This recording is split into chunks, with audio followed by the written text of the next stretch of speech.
కడప జిల్లా బద్వేల్ మున్సిపాలిటీ పరిధిలోని ఎన్నో ఏళ్లుగా డ్రైనేజీ వ్యవస్థ సరిగ్గా లేకపోవడంతో తీవ్ర ఇబ్బందులను పడుతున్నామని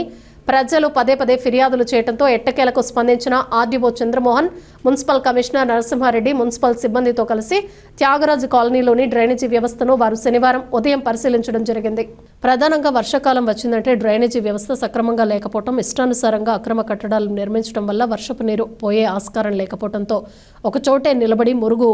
కూపన్లా తయారవుతూ ఇక్కడ ప్రజలు ఇబ్బందులు పడుతున్నారు. ఆర్డీఓ చంద్రమోహన్ మున్సిపల్ సిబ్బందితో కలిసి త్యాగరాజ కాలనీ, మార్కెట్ యార్డు సమీపం తదితర పాఠశాలల్లో డ్రైనేజీ వ్యవస్థను వారు పరిశీలించి ఎక్కడికక్కడ అయితే వర్షపు నీరు ప్రవహించకుండా డ్రైనేజీ వ్యవస్థలపై అక్రమ కట్టడాలు నిర్మించారో వాటన్నింటినీ పరిశీలించి డ్రైనేజీ వ్యవస్థలపై ఉన్న ఆక్రమణలు తొలగించి త్యాగరాజ కాలనీలో డ్రైనేజీ నిర్మించి మురుగునీటి ఇబ్బందులు లేకుండా చేయాలని డ్రోన్లతో సర్వే చేయించి ఈ కాలనీలో పలు వసతులను కల్పించాలని వారు కమిషనర్ నరసింహారెడ్డికి సూచించారు.